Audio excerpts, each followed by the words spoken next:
All right, Scotch and Spreadsheets, Fighting Irish Faithful Show, episode 26 of season 4, volume 112 of all time. Holy crap. Fighting Irish Faithful, part of Leprechauns Media. We thank everyone for joining us tonight, this bye-week special. And what's really crazy is I absolutely love doing this podcast. And after the Clemson show, I was like, fuck this. We're not making a bowl. I'm kind of tired. You know, we got a baby on the way, whatever. And I'm like, it's a bye week. I don't know if I want to do a show. And then about Sunday night, Monday morning, I was like, fuck yeah, let's do a show. Woo! You got to sit there and marinate a little bit. And look back at the game, look at the bye week. You know, like I said at the end of the last podcast, Goose Fraba, you know. Yeah. I've seen everything all over Twitter about, you know, fans calling out fans, whether they were fair weather or ride or dies. Yeah, you know, there's a little bit of that. There's some of the people. And that is usually expected after a loss, where you have a little bit of the fans that are just kind of like, well, I don't know, you know, and just some people like, calm down, what's your problem? And then there's the other people who are like, fuck this, get them out. And that was kind of our show from the last. So if anyone missed the post-game show, which wasn't immediately after the game, but it was close enough after the game, I think maybe it wasn't daylight, but regardless, people on the West Coast, it was daylight. So hooray. Yeah, I guess the show went live when it was daylight. But yeah, thank you for joining us. We are doing the bye week special here by week 2, Hunt for the OC. And so we really want to get everyone else's opinion tonight. I have a little bit of a stat piece here to talk about. I had all sorts of great plans about, you know, putting it into the spreadsheet and letting the crank turn and coming out with, all right, here is my guy. And yeah, no, I actually have a 9-to-5 job, so that was not going to happen. Plus a toddler and a wife, so there's other sorts of stuff. So Red Snapper, should we get to the people? What do you want, Wookie Let's go or straight William? To the people. You and I can sum up at the end, but I want to see what everybody's like. Honestly, there's 3 things I want to hear from everyone. I want to 3 things. Here, we're going to write this down. Red Snapper's 3 things. Here we go. I want to hear everybody's suggestion for new OC and when that should take place. Wait. All right, so you got new OC. Is that one thing or 2 things? 2 things. 1 thing, 2, a when, question mark, and 3? And 3, the desired offense you want to run. Ooh, offensive. I'm going to write offense scheme. Does that work? That works. Is this a question for everybody? I mean, we don't have hard rules. Question for everybody. The only real hard rule is like, don't break a commandment on the show. Like, you know, don't lie and, you know, bear false witness against your neighbor or whatever, you know. And please mute yourself if you're going to be popping popcorn in the microwave or something. Yeah, Coach Bart CJ, and I'm looking at you. All right. He's going with cereal tonight. That's my cereal? guess. It's true. Wookie, let's bring you on, man. What's up? Hey, what's going on, guys? I was just started my shift during that game, and that was not pretty. So you're like, what the fuck is your IT problem? Yeah. Yeah, and I was on a call when a couple of plays happened. I had to mute myself real quick, and oh man, oof, that was not a great game. But my pick for offensive coordinator, I say Grubb from Washington. Okay. I like Grubb. Dub. And we're gonna write all this down, by the way. Oh, do it up. And my offense for the last 2 games of the season, let fucking Sam call the plays from the line. I mean, he's not like the greatest quarterback of all time or whatever, but you know what? Something different. Let's fucking roll with it. What do we got to lose? Yeah. No, I think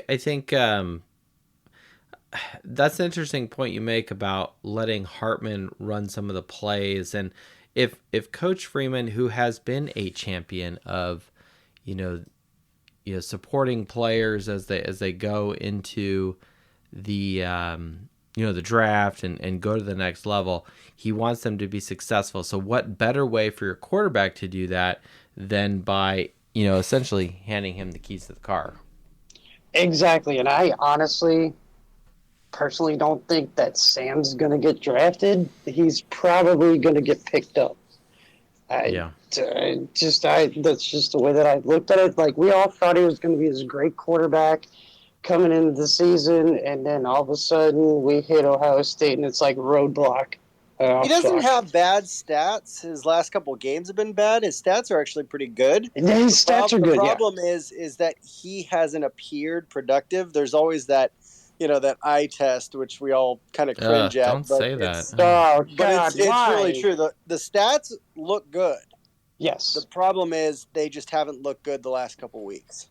And I actually have a question for Fighting Irish Faithful. So this is the second baby that you're having. Congratulations, by the way. Thank you. Is this going to be Fighting Irish Faithful 2.0? Fighting Irish 2.0? No, we're kind of changing the names up. So this will be Baby Irish Faithful, and then my toddler will be Toddler Irish Faithful. He is graduated. I love it. I had to ask. He's passing off the torch to his younger brother. That's right. Nice. And they're both going to play for the Irish, right? I don't know. Toddler Irish Faithful is pretty small. I will say that. I won't go into too many details here, but clearly. But even when I compare him to other 2-year-olds his age at church or out in public or whatever, he's tiny. So. You were the biggest kid at 2 years. And I also did not play Division I college football, so my thesis remains. So, so I don't know. We'll find out. We actually think he's more musically inclined, but I will say this. Ooh. So we grilled some chicken, and we'll jump to some people. People don't really want to hear this, but we grilled some chicken tonight, so I just kind of threw on whatever, and so I actually have on right now the Notre Dame versus, this was not done intentionally. Okay, it was a little bit, but Notre Dame versus Clemson Cotton Bowl 2018 shirt that I have, that the wife bought me before the bowl game. She was like, "Hey, I bought you this," and I was like, "Oh, that's really sweet." And I'm not that kind of person that buys specific game attire. Yeah. But the wife bought it, and I was like, "Oh, that's really sweet." And I'm like, "Oh, why'd you do that?" But anyway, so I do yard work and painting and grilling with it. So anyway, I put this on, and I come downstairs, and Toddler's in the kitchen or whatever, and he sees the shirt, and he goes, "Go Irish!" And so and to which the doc is like, "You've clearly conditioned him." I'm like, "You're welcome." Yes. Exactly. And I will again with number 2. Yeah, this is unapologetic, kind of by design. Points for Dad here. So, yeah, that's kind of where we're at. Just put the Rudy movie on earphones around her belly, and then there you go. It's true. It's true. We can do that. Like every time we turn football on, it doesn't matter if it's NFL, Notre Dame, Alabama. It doesn't matter what's on TV. He always goes, "Go Irish," when he sees football. So we've associated football with Notre Dame football. So I'm very proud of that. That this is him now. So there are worse things clearly. And Wookie, I got to give you some serious kudos, man, because the Rudy score is a unbelievable, beautiful score for a movie. So it really is. That. It's Jerry Goldsmith, man. Who doesn't like Jerry Goldsmith? If you don't like Jerry Goldsmith, you're un-American. All right. All right. So you want the OC from UW, right? Yep. Grub from Washington. But the rest of the season, it's a wash. I say either let him call the plays from the line or put in Angeli. At this point, I really don't know. We have 2 games left. Ryan, are you saying demote Parker? Are you saying fire Parker? I'm saying let Sam just take the play calling. Make him a janitor. Demote him to, because wasn't he tight end coach? Tight end coach, yeah. demote him back to tight end because we were always awesome there, and then bring in Grubb. Ryan Grubb. Now, isn't Grubb in the middle of the season? Off season because we only got 2 games left, and it doesn't really matter anymore. Yeah, and that's why it doesn't matter for us, but it definitely does for UW because they're on the outskirts of the playoffs right now. They're undefeated. They're vying for the Pac-12, the last Pac-12 championship ever, as far as we can tell. They do have good momentum. So though I like your pick from a statistical standpoint, which we'll get into a little bit more later, I do like the idea. I don't know if that would happen now unless Notre Dame just gave him, Powerball levels of money. Right. But that being said, I don't disagree with your pick. I think Ryan Grubb out of UW, considering the production they've put up on offense, where they are in the playoffs, you got Penix Jr., clearly he's a talent. And I said even at the end of last season going into this season that he would be a Heisman contender. It's out there. Check it out. I know I said that. At least I thought that. Whether I actually put that into text is another story. No, I can recall that. Oh, thank you, Red Snapper. All right, making me look good. But then, no, I think that's a legit suggestion for a Notre Dame offensive coordinator by the Wookiee here.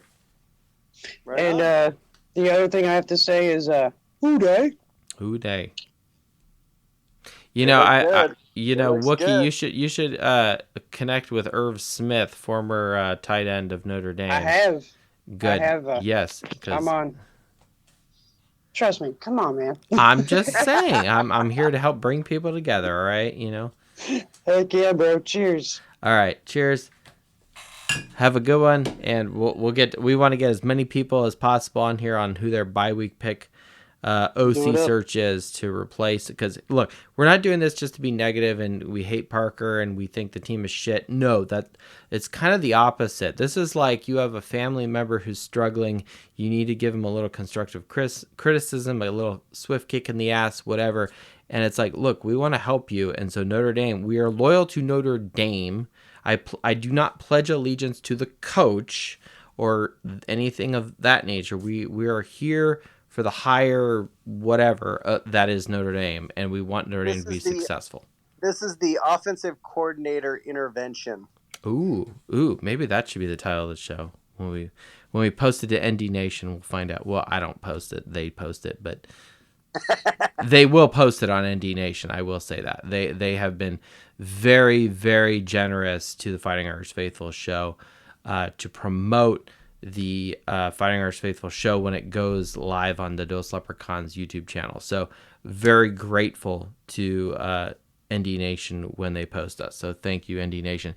All right, let's go to the next person. Let's see. William, we see you, man. What's up? Hey, good evening. Can you guys hear me? Good evening. Absolutely. Hey, look, as far as OC, I don't have a really opinion about, because I'm not educated enough to know other teams' OCs. But as far as the type of offense, we do have to step up to where it's obviously Marcus wants to run trestle ball, whatever the F that means, which obviously to him is smash mouth powerball. But he has to recognize that times have changed and that's not what's being run as much. I mean, sure, you can try that, but when you're facing teams that are overpowering you in the trenches, I don't know what else to say. And then when you don't have the wideouts to help you, that's just downhill. Which brings me, but if I wanted to run the right type of offense, it's kind of to the point where pro style with a definite heavy pass option. I'm just saying it works. It works. And statistically speaking, just this year, even with the terrible plays that we've had very good production with pass option.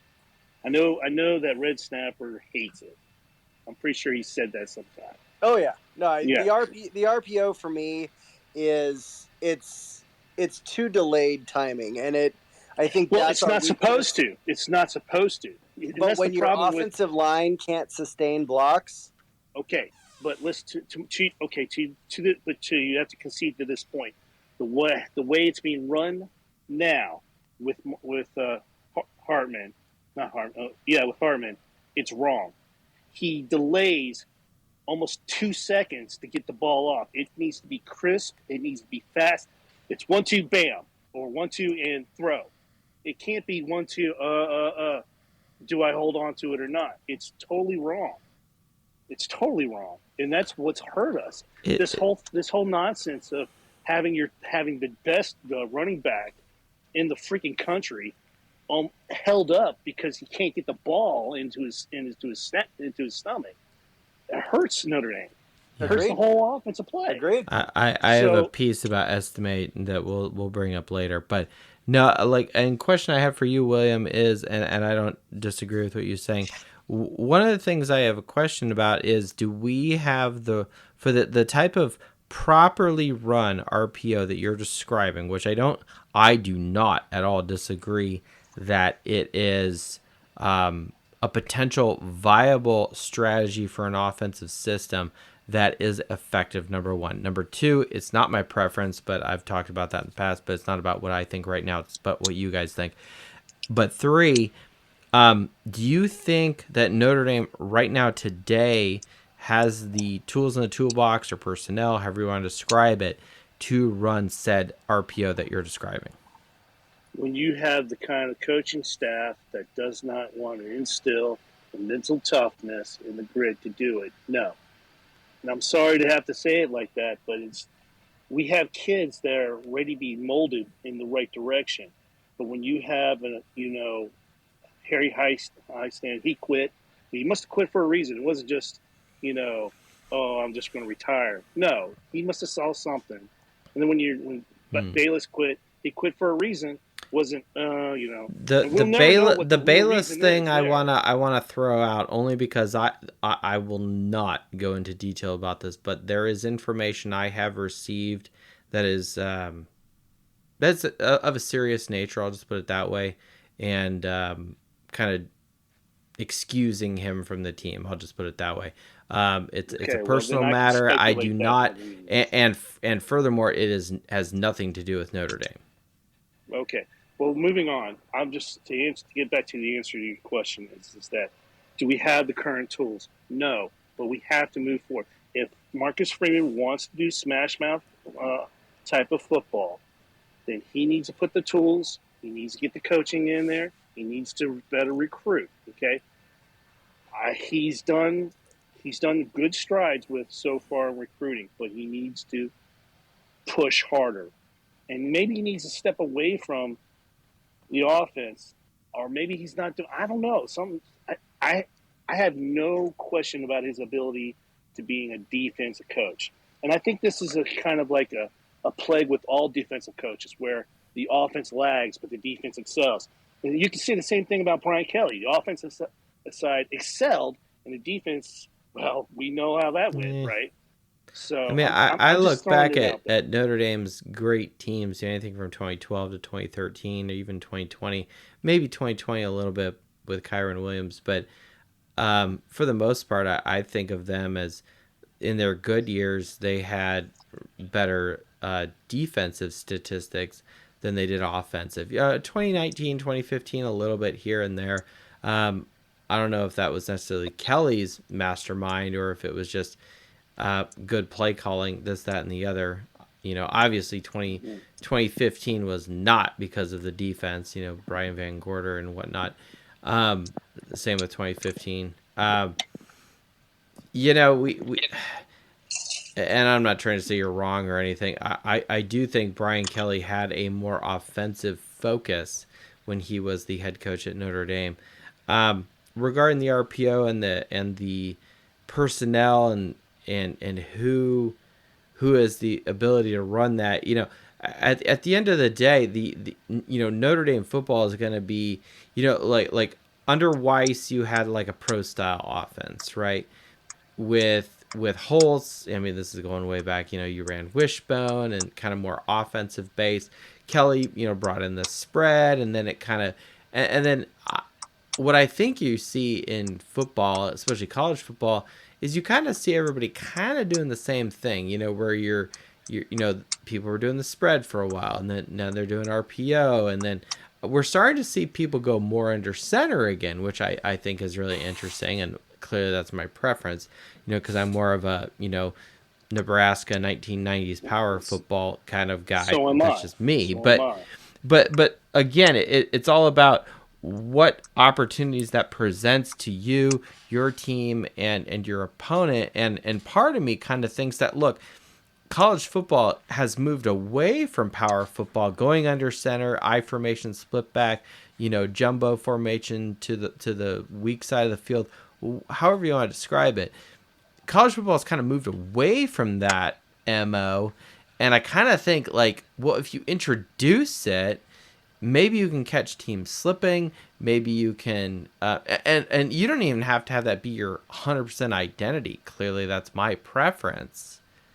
But you can at least bring it in as a package. Like there's no one is to say that I formation, quarterback under center should be foreign to any of these guys, the offensive linemen, Exactly. quarterback, center, Totally running backs. This should be something that is very stable, consistent, and you could put in the freshman quarterback CJ Carr next year and say, hey man, I want you to go under center in an I formation. He'll be like, yes coach, I've done this 1,000 times ever since fourth grade football, pee-wee, PAL, whatever you were running. You could do it. Okay, let me I have to do a quick left turn here, and I got a question for everyone. It's very apparent to me that big Notre Dame is kind of apprehensive in letting undergrad transfers come because of their academic requirements. Would you say that's fair to say? I mean, I don't know if Notre Dame. I don't know if I can answer that. I don't know if Notre Dame has really jumped into the deep end of that yet, because in itself the transfer portal is relatively new. So really, what kind of talent has come to us has been grad transfers. Have we actively gone after the undergrad? I don't know if you can say yes or no to that, really, on either side. But you look at it as, especially with big Notre Dame academia promoting it's a 40-year decision, not a 4-year decision. Obviously, they're reaching for all the new incoming freshmen on a recruiting with that. Now, if somebody has the GPA, meets the academic standards, and comes in as an undergrad, absolutely. If you're a football player, are you making that decision to go to Notre Dame just yet? I don't think so. And that probably has nothing to do with academics. I think it has everything to do with where are the winning programs. And so, like I said on the weekend, I think it has to be run top to bottom. And this is where I'm going to throw in the fact that Father Jenkins is leading, the fact that Swarbrick is leading. Yep. Like, we are seeing a whole new regime that is going to take this offensive coordinator search to a whole different echelon. And I think, like I've voiced then, is with Notre Dame's audience being international and the power and the money behind that, the university needs to realize that the football program has driven so much revenue and could drive so much more by putting a winning football team on TV, international, for its audience. You do that, and the money will be there. You win championships, the recruits, the transfers, all of that will be there. I mean, I agree with that. And that my fear is that they're getting behind the 8 ball here because we're not seeing enough of them being proactive, because undergraduate transfers are two things to me. They could also be provable. They've also probably proven their talent somewhere else, which could open up their doors for NIL money here. And we have the NIL money. We all know this. And it'd be more conducive to give an undergraduate transfer an NLL slot than somebody who's just coming off, from high school, because we at least we know what we're possibly getting, right? And I just feel like and I feel like the grad transfer, especially for quarterback, if we don't get off this carousel, we're never going to get off. It's just going to be year after year of the same thing. And I think that's why a lot of people are clamoring for Angeli and Minchie to start the remainder of the season. Well, right, and then you got CJ Carr coming in next year as a freshman too. I agree. We've been promoting CJ Carr heavily on those Leprechauns, and quite frankly, I've watched his film. This is a guy who probably could have gone to Michigan, and everyone kind of thought he was gonna go to Michigan. Then he decided, nope, fuck that, I'm going to Notre Dame. And that throws basically his whole family for a loop. And he's coming out, and he's go out, look at film of him. It's legit. I'm not saying he's going to be the starter next year. That's for the coaches to decide. But at the same time, the quarterback clearly plays an instrumental role in Notre Dame's offense, regardless of what scheme the new OC runs, because we're going to assume that Parker is gone. If he's not gone, I think we got some problems. But William, you're an advocate for RPO just based off of what it can do. I don't disagree. I do think it can be a very effective offense. Gives you a lot of options if you have the personnel to run it, and you have the options out there on the field. From a run to a pass option sort of scenario.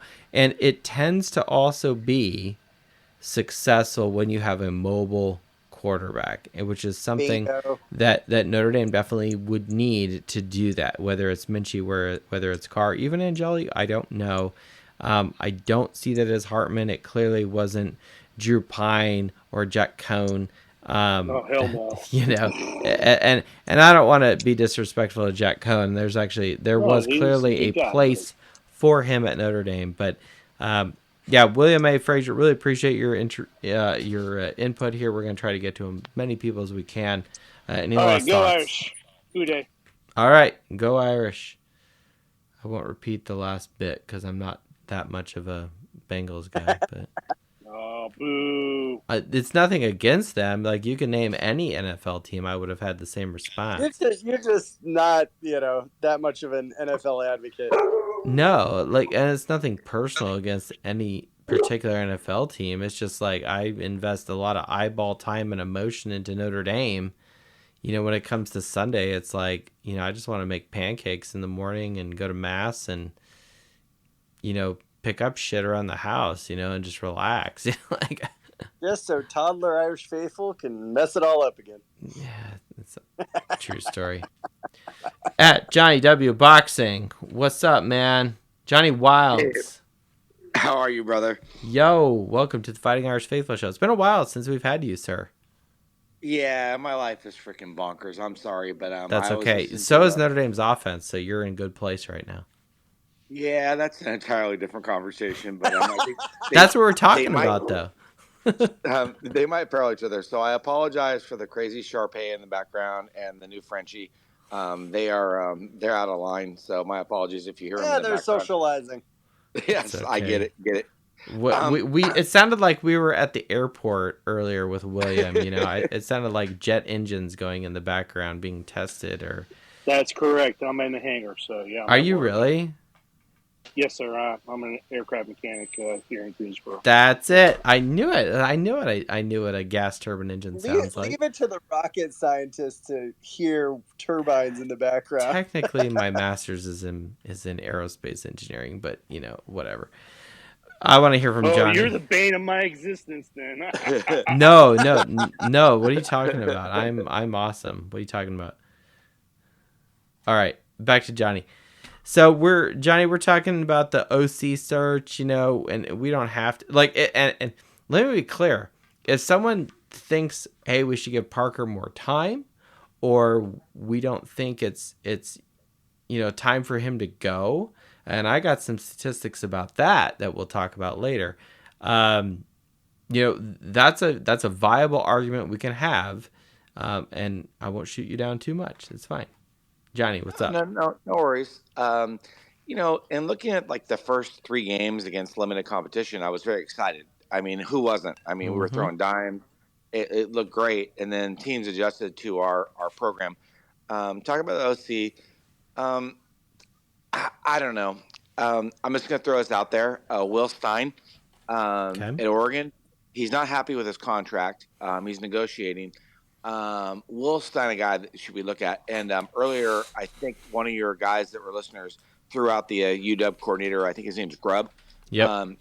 He's amazing, but he's in place. So I think that would be a stretch. And from my contacts, my buddy's a very, very big contributor at the Ducks. And his response is Stein's not happy. So that's someone that we may want to target. Well, that being said, is we need someone that kind of gets the talent level that we get, and that's not a slight on Notre Dame by any means. It's just who we get. But if you look at our wide receivers right now, Joe, I mean, we don't have any slouches. The problem is that we haven't made adjustments. So I think it's been the 3rd or 4th game of the season. We've not seen Hartman throwing what he can. And that hurts because it's become now problematic, and it sucks. Right. I do think that that Parker is capable, but when is the last time that we've seen number 87 running over the middle, catching a ball? It's been literally since Reagan was in office. It's that old. It sucks. It's miserable, and for us to have 2 play action passes, which I'm sure your data will confirm, is absurd. Out of 37 passes, only 2 play action. I mean, Hartman can run. We've seen him run. He's very nimble. The guy's got a freaking cannon. But again, and not to be repetitive, but I guess I will be, is what happened between games 1 and 4 to now? And that's hurtful, and that sucks to watch. Yeah. It's interesting you mentioned Oregon about Will Stein here. Yeah. And then comparing him to Washington, because clearly Washington is on the radar. But I just ran some quick numbers here, comparing the 2 guys and looking at some offensive statistics that I think would make Notre Dame fans today feel a little more happy. Number 1 is points. Yep. Number 2 is total touchdowns scored, or number of touchdowns scored. Number 3, passing touchdowns. These are not necessarily any particular order. And then passing yards. First, Washington is 4th, 4th, and 1st in those categories. Oregon is 1st right now today in points per game, 2nd in total touchdowns, 2nd in passing touchdowns, and 4th in passing yards. Grant, they have Bo Nix, and it's Oregon. They're kind of more flashy, this, that, and the other. But that wouldn't happen without an offensive coordinator at the helm saying, putting them in good positions, right? Yep. I'm a big Will Stein fan. I think what he's done is he took last year's offensive effort and said, fuck this, and said, we're going to change it up. He's got a great quarterback. I know you talked about C.J. Carr earlier. Who is the young man from Jersey, African American kid? What's his name? No, Minchie's from Tennessee. What's the kid's name from the East Coast? He's got a very, very weird first name. Help me out here, Joe. Sorry, it's not. You got a position? Or is he a freshman next year? You got a quarterback freshman next year coming in. Oh, freshman coming in? That's the one thing I don't have open. I don't have our recruiting up. I'm gonna have to plead the fifth. Phone a friend. Yeah, I know. Supposedly, from my contacts, he's the truth. I think he battles Carr. I don't discount Angeli or whatever, however you pronounce his last name, by any means. But with that being said, I heard he's the truth, and if we can get Will Stein, he can run that offense, and I think that's what we need. Our defense hasn't been horrible, hasn't been like something that keeps me up at night, like worrying about. But with that being said, is our defense is okay. It's not horrible, but our offense is freaking just disgusting. It's anemic. It's anemic. Yeah, and it's frustrating. It's like I got all excited. I see in the first 4 games, Hartman out there just, hustling. I'm like, I always felt bad for Buckner having to leave. That sucked, but it proved right. Hated it to prove right. But with that being said, is this kid coming in from Jersey with the weird first name, African American? Yep, that's him. Oh, no, he's from Mississippi. Is he? Yeah. And he's in the 2025 class. But that's what you're talking about, Deuce Knight. That's the kid I like. Yeah. No, he's legit. And actually, if you look at our commits for the 2025 class, our verbal commits, he's actually third on the list behind Flanagan, tight end out of Wisconsin, and then CJ May, who's listed as an athlete out of Alabama. Yep. And then you got Deuce Knight third on the list. Sorry about that. I thought he was from the East Coast. But with that being said, is Mendoza hit me up and said, have you seen this kid? And I'm like, no, I haven't. So I looked him up at the time, and I was like, oh, my God. There was a little T. Rice in him, and I was like, that kid's a freaking... Well, and what's really refreshing about Knight is that he is, number one, tight name, but two, he's all Notre Dame, right? Yep. With wanting to better himself, just totally embracing the wider image that is Notre Dame, which does not appeal to everybody, but it also can greatly resonate with many people. Like Jerry Tillery was an excellent example of someone who was like, hey, I see Father Ted holding hands or whatever with Dr. Martin Luther King. Hey, that appeals to me as a person, and this is the kind of university and culture and place that I'm proud to be a part of, right? And that's not for everybody, as far as like thinking wider than just football, right? Yep. And so totally agree. Deuce Knight is one of those guys that I think is taking a wider perspective. Now, not everybody who joins Notre Dame needs to be part of that. We would like that, and maybe that's something that comes with time, right? I don't know, but at the same time, it's really great that someone 2 years out, 2025 class, hey, this is the kind of stuff that sounds good. Yeah, I think that and two, I think that a caveat is Marcus has definitely converted to Catholicism. And I think that he can leverage that while recruiting. There's no question about Marcus recruiting. I don't. Anyone who says Marcus can't recruit should just go root for UCLA. They just don't know what they're doing. But with that being said, I think that is something he can leverage while he's recruiting and saying, I came to this university. I was a proud Christian.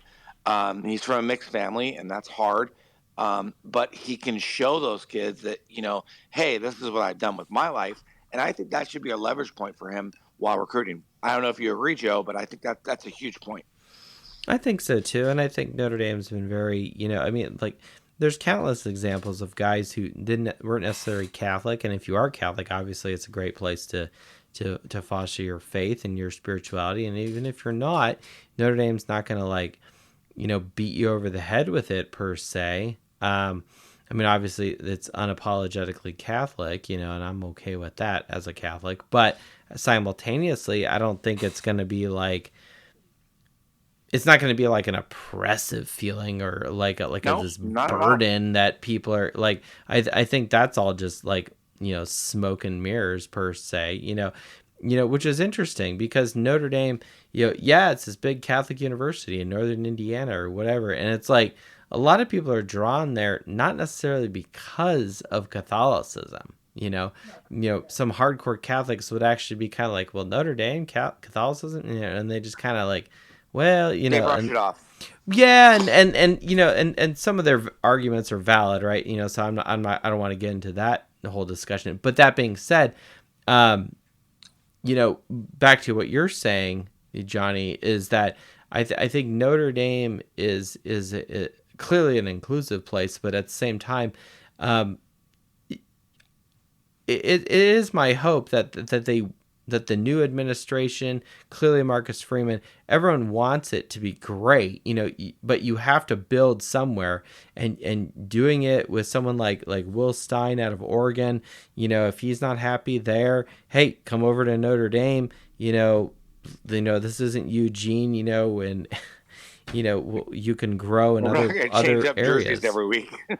Yeah, we don't get that. I mean, I guess Notre Dame kind of did last week with the all whites, but That was clean, by the way. That was very clean. I liked the all whites, but I also have a bias because my high school, our aways were the all whites, and it was tight, so I liked it better than their home jerseys. I was just looking for the Air Force Ones on the field, Joe. You know that story. Yeah, I know.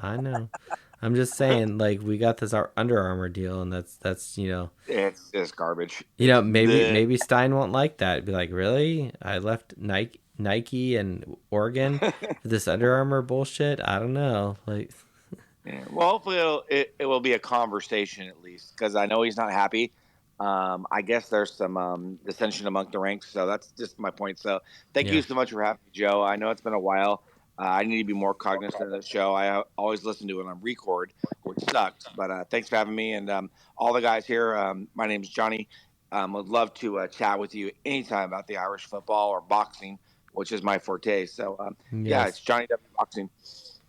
At Johnny Wilds 0354 on the Twitter. Gangster. That's right. Gangster. Thank you, Johnny. Welcome anytime. All right, we got UW in the books. We got Oregon, Red Snapper. I know we've got your pick here, but let's get to Jay, because I know he's an early riser, and he was, I think, one of the first people to join. Hey. What's up, man? Jay, how are you, man? I'm tired. I've started the morning in Texas, and I'm in New Jersey right now. So. Oh, we were just talking about. Well, at least maybe that's what Johnny was referring to. You as the Jersey guy. Yeah, I had that funny first name. Yeah. I don't know who needs to replace Parker, but somebody does. Okay. I don't have a clue who. Okay. I've always been a proponent of the guy from Wisconsin. Was it Longo? Okay. But I mean, it's tough because the established OCs that are out there, if they're at a big school, their next step is trying to be a head coach. If That's they're fair. at a smaller school, yeah, maybe you could hire them away, but it's tough. So I mean, they rolled the dice with Parker this year because they didn't get their first choice, and he didn't work out. But what if he had? It's tough. Parker may be mad with Louisville with the first series being all passes, and he did it again against Clemson with the first series being all rushes. You've got to have balance, and he just didn't have it in either game, and we lost both games. Yeah. Yeah, no, the whole piece with Parker is, and for anyone who missed our post-game show, prior to said show, I had done a little research, and I was one thing I've been looking at in the spreadsheet here is what is our percentage of success on offensive drives, the scoring drive percentage, and Notre Dame was 5 of 14, and the data showed that the last 6 possessions at the end of the third quarter all the way through the entire fourth quarter, we had 0 points. Now, during the show, I dug a little deeper into that and realized we had only gone and moved, the offense had only moved the ball 60 yards that entire time. 60 yards. Did that reignite your fury? like I don't even know who was talking. I think Red Snapper. Middle of the show and you just blow. Well, what happened? We should probably like clip that, and if like we had video, you'd see my head just like hit the desk or whatever. But what happened was, Red Snapper, you were talking, we were ready to bring Benny on or something, and then I don't know who we just finished with, and I was just like, all of a sudden you just hear me go, oh God, fuck, and you're talking about whatever, and I'm just like it sounds like I'm having abdominal cramps or something, and it wasn't too far from that, but at the same time I'm just, and then I made the connection that we only moved the ball 60 yards that entire time, so I don't want to say it was a fun show but it was informative, at least in that regard. So. Yeah. Second part of the question, when do we make a move? I think we give Gino the chance to call the last two games, just for something different. Does that include the bowl game? Or is the bowl game a third game? The bowl game's a third game, and by then we might have decided to bring someone in. I mean, I will say this: like, if Parker hasn't been fired, as of tonight, whatever, it's not happening this week, right? Unless something crazy happens, that's like TMZ related. But or if we lose to Wake and the offense is trash, which is God forbid. But given the last 48 36 hours whatever since the end of the game, I don't see, if it hasn't happened yet, I don't think it's going to happen until at the end of the season, if at all. Yeah. That's just me reading the tea leaves. Like jump over to USC. USC did fire their defensive coordinator right after the game. Yep. And furthermore, USC as a program that's par for the course for them regarding, okay, we're not happy with something, and it's usually the head coach, Oh, absolutely. Kiffin at the tarmac. You had Clay Helton got fired like 2 games into the season, right? Yeah, they let him back home and he was dismissed. Yeah, well, and what was it? Sark had a substance abuse problem, so he kind of dug his own grave there. But no, this is a program that does not give a shit about quote unquote image, or this won't look good, or this is going to cause so much turmoil, and you can't possibly fire someone mid-season. Like, no, that's a fucking PR barrier to an excellence problem. We have a problem with excellence on the offensive, side of the ball. We're not getting it done. Grant, some of the statistics as a whole, 10 games in, look okay. But if you dig into the details, specifically this Clemson game, and then if you jump into the other games, Duke, Louisville, Ohio State, some of these teams we shouldn't even be struggling with, and we are, especially on offense. This is not excellent football. This is not championship caliber offensive football. The guy's got to go, okay? And if you tell me, you can't fire him mid-season because that just doesn't look good, or that's not good for recruiting, trust me, firing coaches mid-season has not hurt USC's recruiting. No, I can add to that. Being out here in SoCal, there's a certain, I don't know, there's a lot of good SC fans. It sounds crazy, but there's a lot of good SC fans. And when I talk to them in places like Costco, I'm wearing Notre Dame shirt, and they're like, "Man, you guys freaking house us." I'm like, what's going on with your thing? And they're never one to be lasting the season. They're going to make the move right fucking now, and they're going to do it. And that's been their mantra. And I echo what you're saying. But their faithful are pissed right now.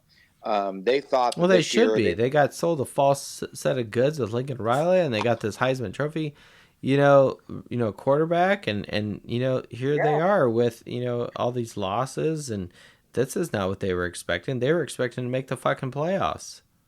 Yep. And they're not. They will not make the playoffs. And like I said last weekend, defense wins championships. Offense gets you into the playoffs. Yeah. They've got the offense. They just don't have the defense. I mean, they lost to fucking Tulane. Their defense is junk. Yeah, it's very poor. Says the over-under of, what was it, almost 90 points last week. I mean, they almost lost to Cal. Yeah. Was that 50-49? Arizona State gave them a game. Yeah, Drew Pine. Yeah, should not be giving anyone a game.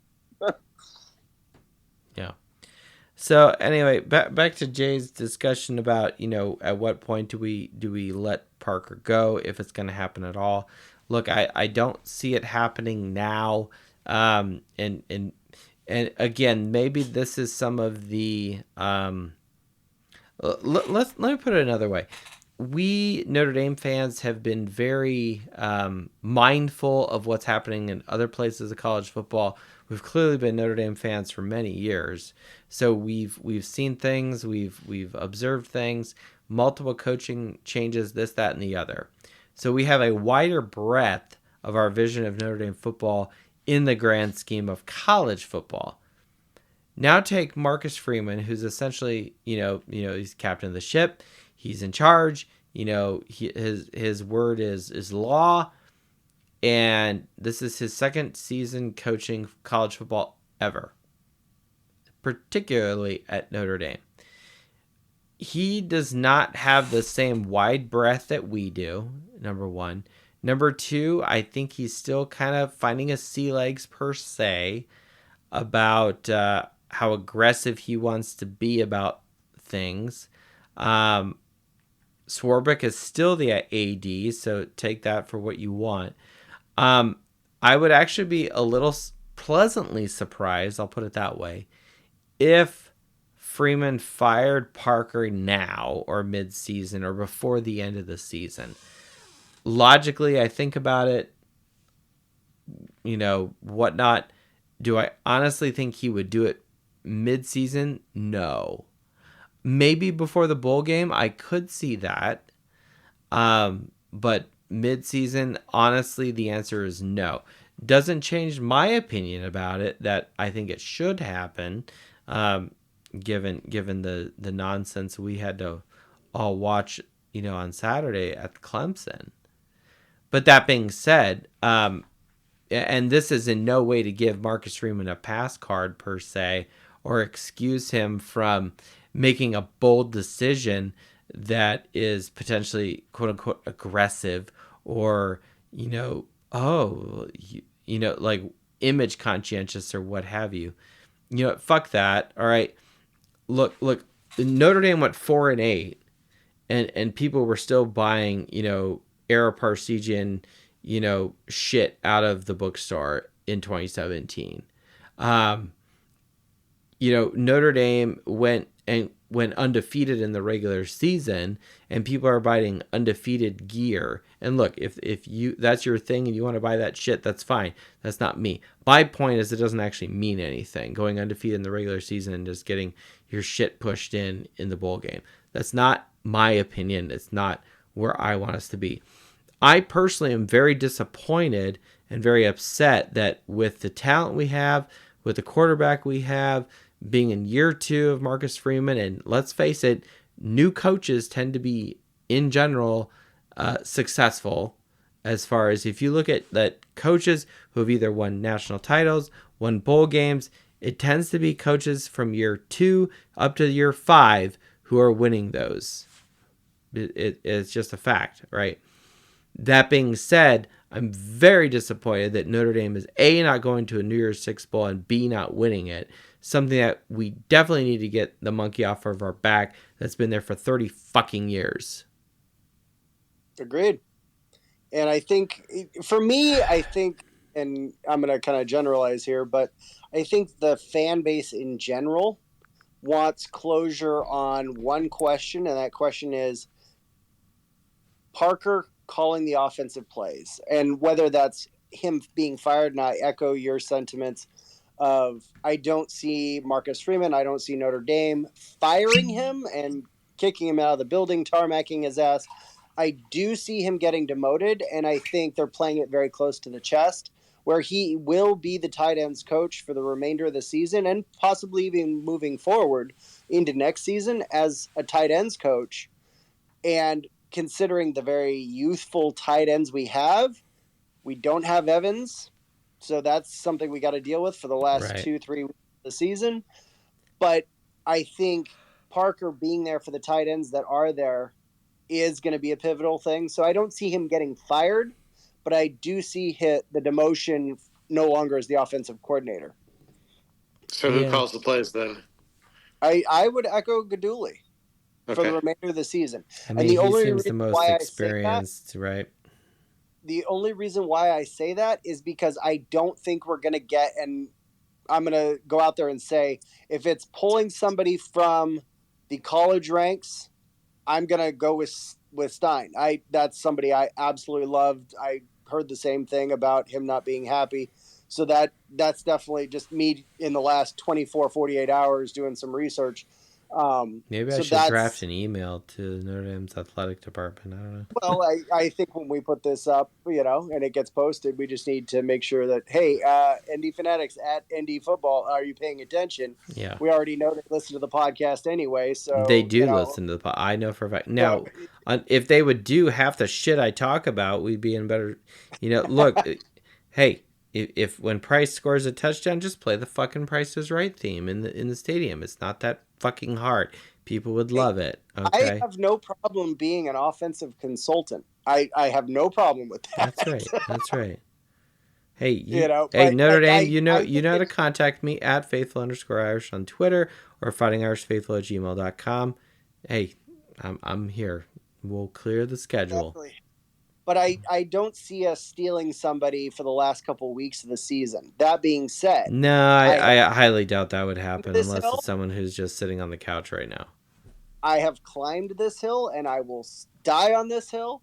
I still think, and he is available, he is looking for a job. Literally, October, he was trying to move over to be an offensive coordinator, offensive consultant with the Steelers. I'm still saying Byron Leftwich.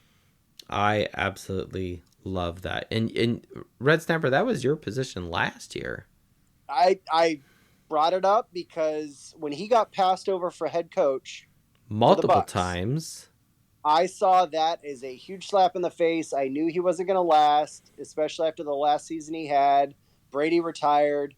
I think Byron Leftwich is going to be an unbelievable steal because I think he's going to want to get back down to having full control of an offense of young, moldable minds that are going to the NFL, where he played. It mirrors Marcus Freeman's mantra that I'm sure he uses in recruiting about, and what better way to draw in for recruiting? You have a pro quarterback as our offensive coordinator. This guy was a coach of Tom Brady. Yeah, but was he really a coach? That's kind of like saying when Peyton went to Denver that there was an offensive coordinator. No, it was Peyton, and I think it was Tom in Tampa. Wow.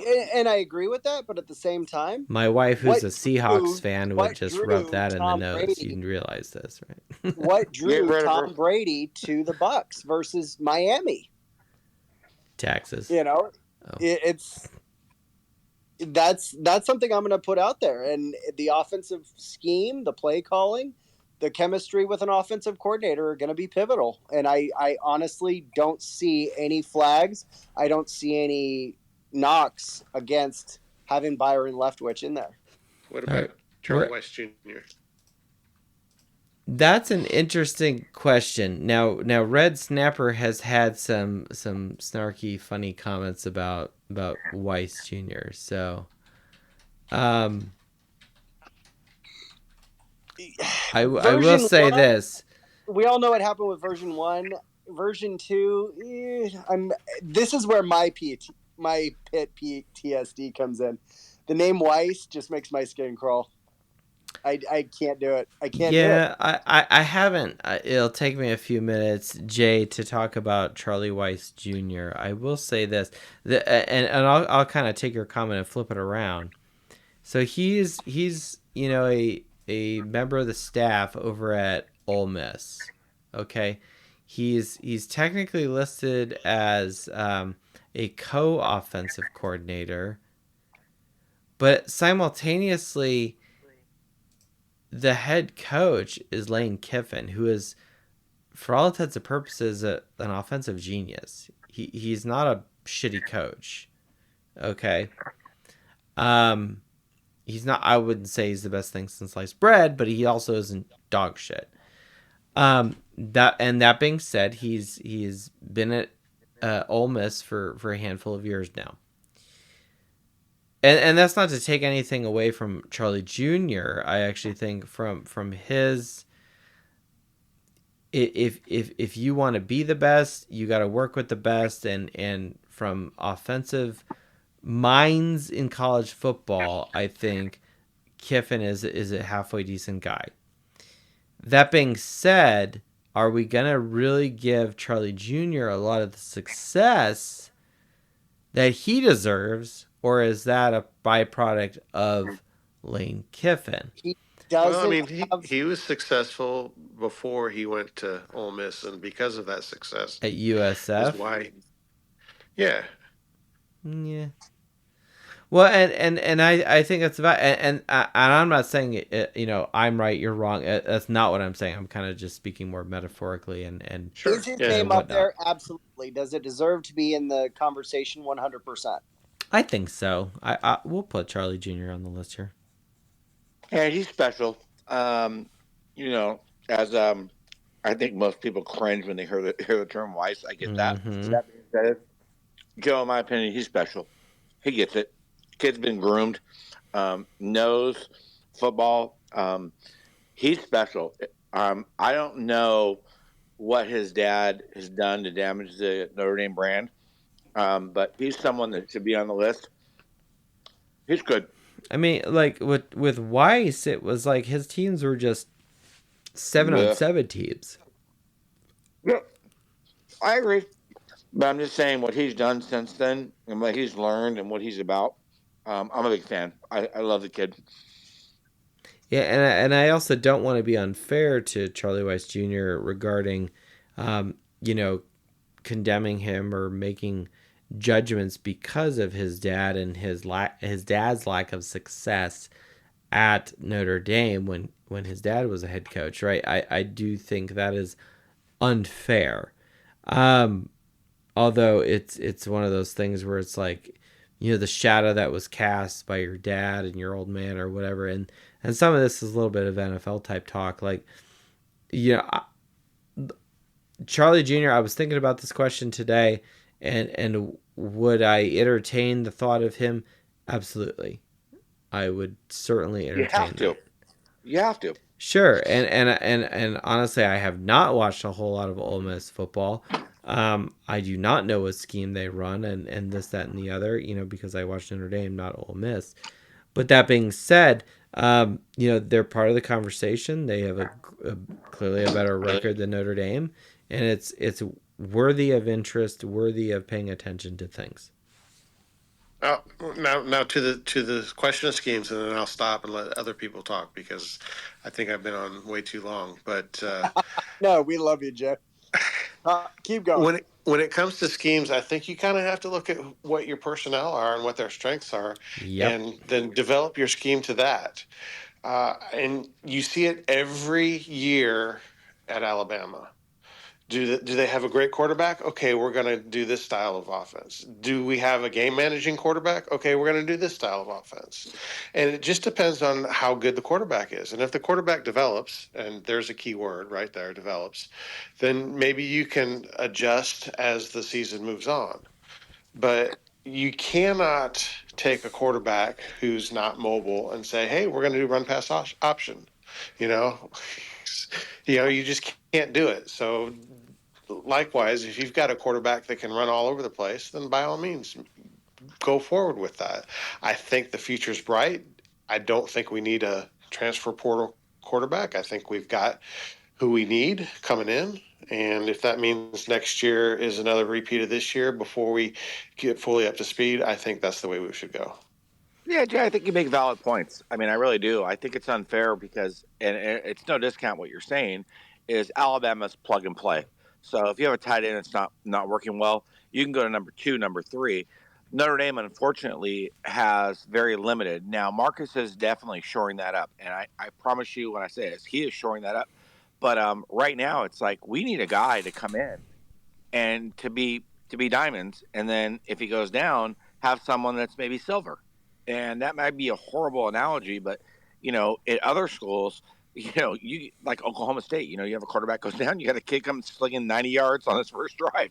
It's bizarre, but I do think that the cupboard is full. It's getting full. It wasn't full, but I think we're on the right path. If that makes sense, what I said. Sorry, I was rambling a little bit. No, great. I followed it perfectly. No, you were talking about diamonds and silver and shit, and my brain went from, okay, like let me translate to this to all the women, or even the young men who are looking to buy jewelry for their beloved, right? This is Joe, there's no tamales coming. Hey, just stay with me. Is Lisa on? Put Lisa on, all right? She'll like this metaphor here. No, she's watching some freaking like reality show. So get off me. Is it The Curse of Oak Island? I hope not. It should. What? All right, we have to talk, friend. This is like you're shopping at Tiffany's and all of a sudden, oh shit, I can't afford that, or I don't have that, and I can't have diamonds, so I need to go down to shop at Sephora where everything is sterling silver, right? It doesn't. You, Joe. Look, you're still buying jewelry, right? It still looks nice and pretty. Just there's a value associated with it. BK said that shopping down a different aisle. No, I'm in a completely different fucking store, right? I left Fifth Avenue in New York, and I went to your local fucking Kohl's just now. All right, I went to Suburbia, man. I left the store, right? I don't know where Kelly shops. I'm out, Joe. What do they got? Buc-ee's down there? All right, see you, man. I'm out, Joe. This is not cool. Because I know Lisa can hear it, and she's like, "You better be shopping at fucking Tiffany's, motherfucker." You in trouble? What's up, Lisa? Tell Lisa to jump on. Everyone's welcome. Yeah, all right. She'll give her opinion. She hates Brian Kelly. Oh, I want to hear this. What? No. This is like good constructive criticism. Like, okay, we're talking about offensive coordinators that we should get. Well, maybe we can have the negative argument of, look, avoid this shit like the plague. You know what I'm saying? All right, hold on one sec. I'm walking here upstairs. We go. Oh boy, this could be ugly because she's a Bama fan. So she's watching Oak Island. I hope so. Hold on one second, Lisa. You've been requested on the show. So Joe, go ahead. Here's Lisa Dubb, and here you go. And be prepared. About what? Hello? Lisa, welcome to the Fighting Irish Faithful Show. You are live, and this will be on the podcast version. So, Lisa, how are you? You say guys. Whatever you want. Welcome. We're happy you're on. We were prompted that you had strong negative opinions about the former coach, Coach Kelly. And since we are in the hunt for a new offensive coordinator, we figured you could bring a valuable input of what to avoid with a new offensive coordinator. What to avoid? Yes, ma'am. Oh my gosh, you're putting me on the spot here. I'm not very good at this stuff, but I can tell you what they need to avoid. Let's see. Well, we don't want anybody coming in from the Brian Kelly crew, correct? That would be ideal. Okay. I think we need to avoid someone who's not afraid to throw the ball. Our run game looks pretty good, but the last game I saw that they didn't throw the ball, so I think they do very well. I think that our quarterback's pretty good at his targets, so maybe someone who could throw the ball a little bit more. Yeah, no, I'm with you there, and we only ran the ball per se 50% of the time the last two games actually, and which is really surprising. It felt like we passed the ball crazy ton against Clemson. It didn't happen. So are you going more with a pass heavy offense? I think that would do us some pretty good. I think that we would do well. Although with Estimate, when he runs the ball, he gets a lot of yardage. So I think it has to be a pretty good balance. I think they have to know their defense, because I think when they read their defense, like the first few plays of the game, they're kind of, sizing up the defense. But I think if they can size up the defense a little quicker and, kind of get a mix of both, I think they'll be pretty good. Lisa, I'm gonna put you on the spot just a little bit more. No, it's okay. I'm gonna. This is like a t-ball underhand pitch kind of situation. So Hartman clearly has had some struggles. He threw a pick 6 in the last game and whatnot. And then Estime, I don't know if you saw the first quarter, he hurdles somebody in the first quarter. And here I am tweeting stuff about Dukes of Hazzard hood slides, and Bo Duke is jumping over a General Lee and shit. Yep. Okay, which is great. And then we ended up getting a field goal. So, wah. I know. Truth or lie? Estime had 5 yards of rushing offense in the second half. Oh. Johnny, help me out. Truth or a lie? Truth. That's the truth. It is truth. Other than Hartman, who one could argue is one of our more electric players, but granted, he's been struggling. The next most electric athlete on that offense is Estime. And he had 5 yards rushing. And I blame the offensive coordinator for that. Now, back to your point where everyone loves passing offense. It's very exciting. Maybe the Charlie Jr. Talk that we were talking earlier from Ole Miss, maybe we'll tap into that. Or Will Stein out of Oregon, I don't know. But when you Byron are okay, Leftwich, Red Snapper's talking about Byron Leftwich. That's fine. I got no problems with that either. If we're talking about like forget scheme, forget coach, let's just focus on players. You got to give the ball to your best players. Yeah. And Estime is one of those guys. And when you only hand him the ball a handful of times, I think I ran the numbers earlier today. He had 5 yards in the entire second half. Yeah. I mean, what's going on, right? I mean, Estime is just unbelievable. He is. He's the most electric running back I've seen in probably since Dexter Williams. And even Dexter Williams was limited in his just explosiveness and elusiveness. Yeah, he finds pockets that I've just never. I don't know. He's just such a talent. He's just amazing. I don't understand how a guy that big can fit through some of these small holes. Like that's what I don't get. And then all of a sudden, he's a bruiser, and then he's hurdling people. It's like, and then coming out of the pass, like the one-handed grab he had a couple weeks ago. Like, the guy is an electric athlete, and for him to only have 5 yards.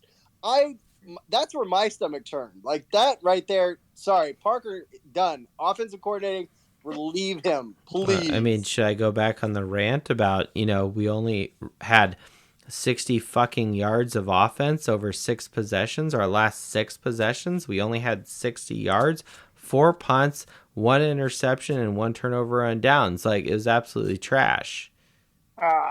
It was...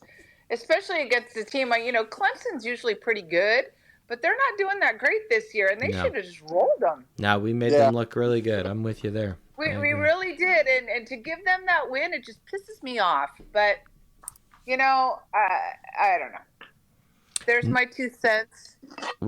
Lisa, we appreciate your 2 cents anytime, and this your 2 cents has multiplied into 5,000 loaves of fish or whatever. I love it. Well, thank you. Such a pleasure. And you guys have a great rest of your week. All right, Lisa, last question before you go. What reality show were you watching on TV? Do you really want to know? I really want to know. Oak Island. No, it was Love at First Sight. All right. And our Twitter numbers have fallen. You understand what I deal with, guys? Come on.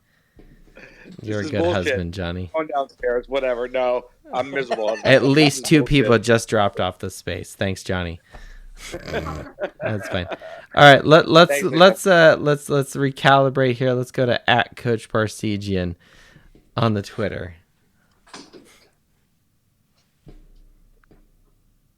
We know Coach Parsegian is not watching Love at First Sight. Maybe he is. He's just this dirty secret he doesn't tell anybody about. No, I'm killing myself slowly, guys. Trust me. I want to go out. I just don't need this. It's worse than an Notre Dame loss. I don't even know what this is. All right, Coach, is that the show where people get married and they never see each other? Stop asking. Good God. We're not going to go down the rabbit hole. Coach, go for it. How are you? I'm great. How are you guys tonight? Doing good. As far as who should replace Parker sitting up in the booth with his tongue hanging out of his mouth thinking, I don't know how to do my job, I couldn't tell you. Honestly, I could, with the exception of Tommy Reese, I'm willing to take anybody right now. So it could be Charlie Weiss Jr., it could be Charlie Weiss himself, because he was a better offensive coordinator than he was a head coach. That I agree with. True story. So just don't run the same fucking play if it worked once. You know what I'm saying? Well, no, but I mean, look, we've got a bunch of nobodies at the offensive line, and we've got a Wake Forest transfer. He could make him look like Brady Quinn 2.0. So you're not wrong. And just think what he did with Darius Walker. Imagine what he could do with Eston. Yeah, I'm with you there. Ugh, that's scary. So scary good. But that aside, I'm just, yeah, I'm just. I saw something on Twitter. It was yesterday or today where I think Freeman is actually going to address the inefficiency of the offense, at least during the bye week. Yeah, I read the same thing. That's the last I've seen of it. I've not heard anything. But what does that mean? Like, oh, I'm going to address it. This is like, okay. The same thing is why they're going to look at another transfer quarterback, as if that's going to work out the second time. I hope not. I really hope not. This is getting old hat. I agree. I think we need to work in-house. We need to trust what's in the cupboard. Why do we have second and third string quarterbacks unless it's just in case QB1 gets injured? What's the point? Why even offer scholarships anymore? Correct. If we're just going to take a transfer concept. Yeah, then just go out and just get good receivers. You know what I'm saying? And we've got great receivers. I think they're just so freaking young. Yeah. Also known as Greathouse. Leaving us yeah. shorthanded. Rico, Greathouse. Yeah. Yeah, we have some tight receivers. We really do. They're not slow. They can create separation. Yeah, they're just young and experienced. I've seen that. Yeah. And what was it I've seen where Greathouse has hardly been targeted very much since? That is 100% true. I saw something about that yesterday or today as well, and it's just like, why not? Joe, you got any stats on that? I have to look that up here. I don't have the specifics of for the people who followed the show regularly. I any individual player statistics that I pull up are preconceived, however you want to describe it, for the show. Anything else after that, I have to go into the archives here. Regarding now, if we want to just look at receptions, okay, I got it up now. Greathouse has 12. Okay, for the season. What does Rico have? Rico Flores has 18. Yeah, there's a difference of opinion right there.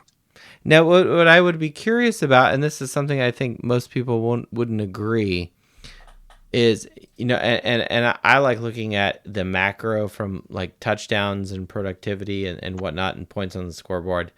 Holden Stays has the most touchdowns, and I've been beating this drum for weeks, and it still remains. He still has more receiving touchdowns than anyone else. Yep. Then Tyree with 3, then Greathouse with 3. And what's crazy about it is Greathouse at this rate is catching a touchdown every 4 times. 1 out of 4 times he touches the fucking football. 2 weeks. He missed 2 weeks, right? Yeah, he's 3 touchdowns on 12 receptions. You do that math. Yeah, he's strong. We just don't target him enough, and we need a coordinator. Who it is, it's ancillary. We need someone to get this kid. If you're going to double him up, that's fine. I get it. But, you know, there's no reason he shouldn't be getting more, a lot more. I agree. He should get more. Yeah, kid's a stud. I mean, reminds me of myself when I ran a 4.12.40. Nice. Sorry. Tell me that you guys seriously, and it's not from fear of Brian Kelly, it's just the difference in coaching right now. Tell me you don't want to meet LSU in a bowl game. Oh no, Not right now. Anyway. I'd be okay with that. I think their quarterback presents a huge problem for us on defense. That kid's a freaking load. We don't have the horses that Bama has. Nothing would piss me off more than seeing LSU beat Notre Dame and beat them convincingly. But that quarterback is special. I think he's a problem for us. I'm gonna hold my answer to maybe Tuesday's show after next week's game, only because I want to see how the offense looks. I want to see how Marcus Freeman is going to address it. Because honestly, I think the defense could handle LSU's offense. I don't think we have the offense to keep up with LSU, and that's the problem. I think our defense, the way it handled SC, I think we have the defense. I don't think we have the offense. And that's where I want to play LSU. I 100% would love to see it. I just, like you guys said, I don't want to see Notre Dame lose to LSU and BK. But yep. I reserve my answer until, we see what the offense looks like in the next couple weeks. That is my 100% concern, because we will never live that down if we lose to BK 2 years after his leaving, especially with a very ineffective offense. And that's the thing, is the offense has shown moments when it has been unbelievably effective. You get us inside the other team's 40-yard line, and we're pretty freaking dangerous. Yep. It's just getting inside that 40-yard line. Exactly. And I still cannot figure that out, because usually it gets harder the closer to the goal line you get. Agreed. And that's why I'm scratching my head going, if we can do it from the 40 and in, why the hell can't we take the top off when we have Great House? When there's nothing but grass in front of them. Exactly. Yeah, our freaking 1st and 10 from like the freaking 12 is donkey balls. It's just miserable. You're hoping that maybe Alstamea will, be able to break one off, but our play calling between the 20 is just it's remedial. It sucks. Yeah. If we're on our side of the field, inside the 30 on our side of the field, yep. Oi. Yep. Total big fan, but when we get down between the 20 and the goal line, it's like, what the fuck are we gonna do now? One thing that was mentioned earlier regarding LSU, and I think Johnny, you mentioned this, is regarding their quarterback and their abilities and whatnot. No, I did not break down LSU's run percentage versus pass percentage. I'm going to go on a limb and say they pass the ball more than they run. I agree with that. That being said, the number of sacks per game for LSU is 2.0. Notre Dame, 1.4. So Notre Dame's better. That's shocking. LSU tackles for loss per game is 3. Notre Dame, 4.1. Now, that also includes running situations or whatever. Now, I would also say that LSU has better receivers than Notre Dame as well. So maybe that plays into it as far as, you just have more options or targets or bigger players, better athletes, however you want to describe it, out there trying to catch passes, right? So as far as, like, it's not like there's this great disparity in statistics and numbers and this, that, and the other of LSU versus Notre Dame, and sacks allowed and things of that nature. I think we don't have a big enough sample size to really say which receivers are better. I think, honestly, LSU has done a better job showcasing its receivers because of the plays they've been calling. I don't think Notre Dame has shown the talent of this freshman class with Greathouse, with Rico, even Rico and even Faison. I honestly think if we showcase them with the same style as LSU, I think we'd be right up with them. I mean, to put in perspective, right? Notre Dame, has a halfway decent number of passing touchdowns. We have 21 on the season, and that's over 10 games. LSU has 28 over 10 games. Grant, they played, Army or whatever and some other chump teams, fine. But what's really crazy is all of LSU's receptions are by 6 guys. 2 of them are in double digits. Thompson Jr. has 11. Neighbors has 10. Then you have Lacey with 4, and then 3 guys with 1. Okay. Do you have the yardage on that, Joe? And that was going to be my next question: is how many are over 10 yards? Well, I mean, okay, fine. So Thompson Jr., who has more touchdowns than anyone else on LSU's roster, he's got 11 touchdowns for 768 yards. He's a long guy. Neighbors has 10 touchdowns, over 1,152 yards. When I flip back to Notre Dame and I go to us, Stays has 4 touchdowns. He has the most touchdowns for 170 yards. It's the difference. They're throwing dimes, Joe. The guy with the most yardage, at least on from a reception standpoint, is Tyree with 446.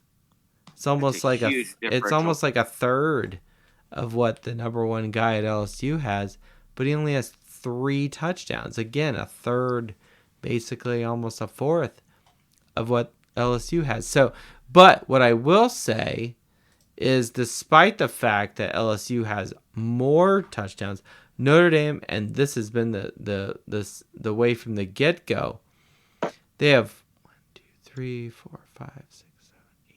They have 9 receivers with 1 receiving touchdown, and 4 guys with 2 or more.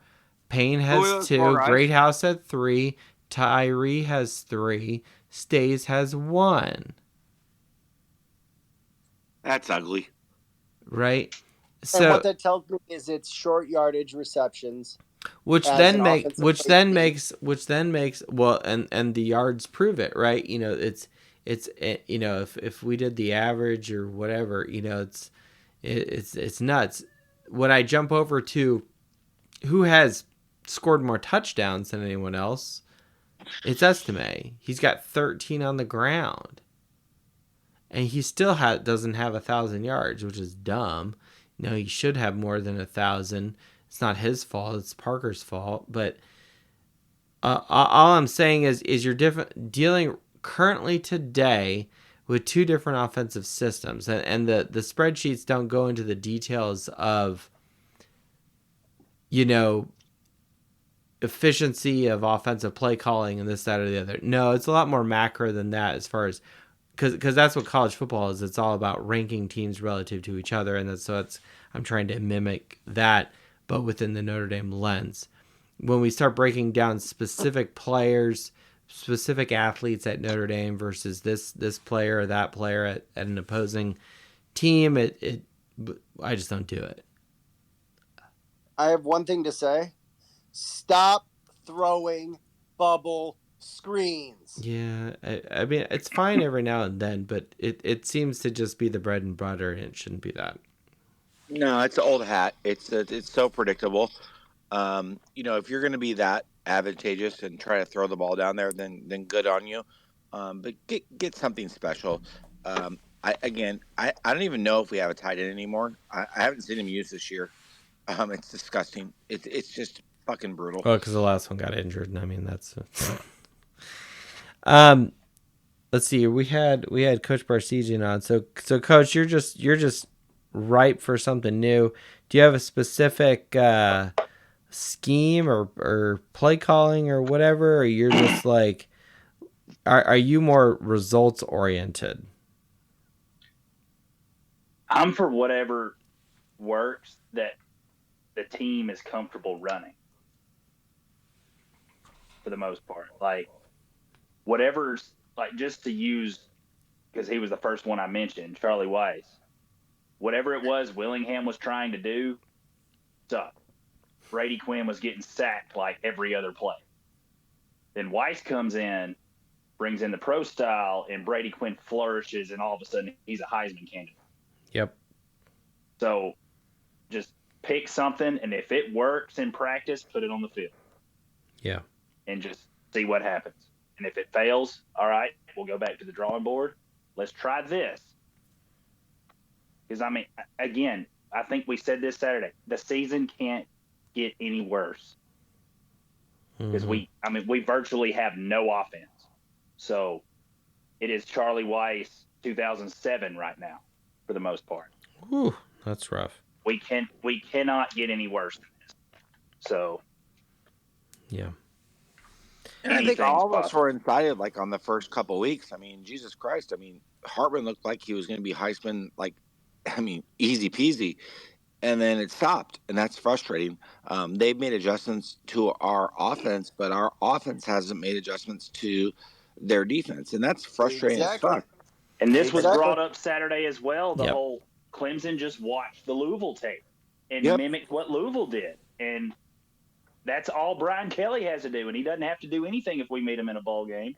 And we get embarrassed on the national stage again, but this time to Brian Kelly.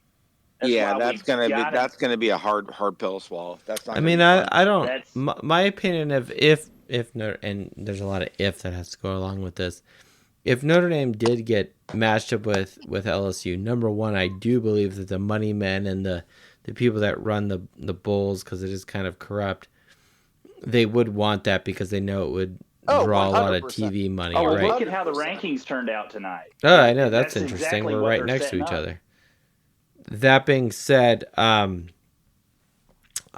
also don't shy away. Brian Kelly aside, I also don't shy away from playing LSU or Ole Miss, or well, it probably won't be Ole Miss because they'll probably get into your 6. But you guys know where I'm going. I don't shy away from an opponent just because of a name or this, that, and the other.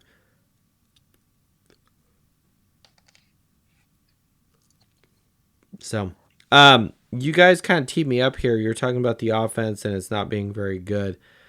And since we're talking about offensive coordinators, and we haven't really talked about this a lot tonight, and I actually thought it would come up more. This is kind of one of the statistical pieces I wanted to go into. I had plans for other stuff too, but again, it just didn't happen, and that'll wait for another day. We have not done the deep, dark search for a new offensive coordinator, and then pull him out of the hat and say, "Aha! Here he is. Here's the guy." And this is what the numbers say. That data has not yet to be populated in the spreadsheet. That being said, not a whole lot of people have talked about Andy Ludwig from Utah. Recall from last year, there was lots of talk about Ludwig. He went to a hockey game. He met with Marcus Freeman. And the word on the street rumor is that Notre Dame's too cheap. Sorbeck didn't want to pay him the money, this, that, and the other. And so Ludwig isn't here. Now, that may be the case. I don't know if that's the case. And I don't know if anyone who's actually said this truly also knows that if that's the case. And if you do, then that's great. By all means, set me straight. However, I also think that, look, Ludwig's got kids. He's established at Utah. Kyle Whittingham is a pretty decent coach down at Utah. You got to uproot your family, move all the way to the Midwest, this, that, and the other. Do you really want to do that? Okay. what I was curious about is, okay, Notre Dame, quote unquote, missed out on Ludwig. Yes, they beat USC too, as did we. What I was curious about is this year. Not last year, but this year. Where is Utah offensively versus Notre Dame? So I ran these numbers. So most important offensive stat is total touchdowns. Utah led by Ludwig on offense. Total touchdowns, they have 27. Notre Dame has 47. Utah is 86th in the country. We are 6th. Passing touchdowns, they are ranked 97th. We are 21st. Scoring offense, Utah under Ludwig, 81st. Notre Dame, 15. Total offense, 95th. Notre Dame, 45th. Rushing touchdowns, 62nd in the country. Notre Dame, 23rd in the country. Rushing yards, Utah, 25th. 53rd for Notre Dame. Passing yards, Utah, 121. Notre Dame, 48th. Scoring margin, Utah, 25 minus 15.9. Their average margin is 9.1 points per game. Notre Dame, 19.9. Third down percentage, Utah, 70th in the country. Notre Dame, 64th. Of all of these statistics I have just described, there's only one where Utah is better than Notre Dame, and it's actually rushing yards. Now, that's not... this is a very micro... beginning of the season, Notre Dame's playing one more game, this, that, and the other, and I'm looking at the whole macro piece of the entire season, right? So I don't want to just say, Ludwig's a fraud, and, let's just stick with Parker. That is not at all what I'm saying, because I do think Parker needs to go. They beat USC too, so hooray, for us. Let me look at it another way. Sagarin, because I like Sagarin because it's all math, right? Sagarin still ranks Notre Dame 13th in the country. Utah 17th. Now, what's interesting is Notre Dame's strength of schedule is 33rd in the country. Utah 26th. We're 7-3, they're 7-2. So what's interesting is that Utah offensively, and let's not even talk about recruiting, right? I don't even have to go there. Notre Dame clearly has better players. But Utah is 4 places behind Notre Dame on offense with a better strength of schedule. Yet their offensive numbers specifically, a lot of stuff we like talking about on this podcast, are very, very inferior to Notre Dame. Yet, in Sagarin, they're ranked 17th, which I found very, very interesting. So I'm not 100% sure. I think you could take this a couple ways, but the initial reaction is that, wow, Notre Dame's offense is clearly better than Utah, and that would be correct statistically. But another way to look at it, when you take into account the macro view of college football, Sagarin ranking, strength of schedule, whatever, is Notre Dame squandering offensive talent or just talent in general? And Utah is playing above the rim. I think your points are valid. I think the biggest issue, what I've heard, is he's a very devout Mormon, and scrapping up. So is Manti Te'o. So yeah, I know. But what you're saying though is this guy's gonna scrap up his family and then go to South Bend That's a big move, and I think him being a family guy, maybe he wants to be Catholic. I don't know. Or I mean, we can lean him over. I mean, we can have him watch, a couple of movies, but I think that played in the decision, and that sucks. And it's not a problem for me. Being devout and whatever you choose to be is fine with me. I think that was a player in his decision.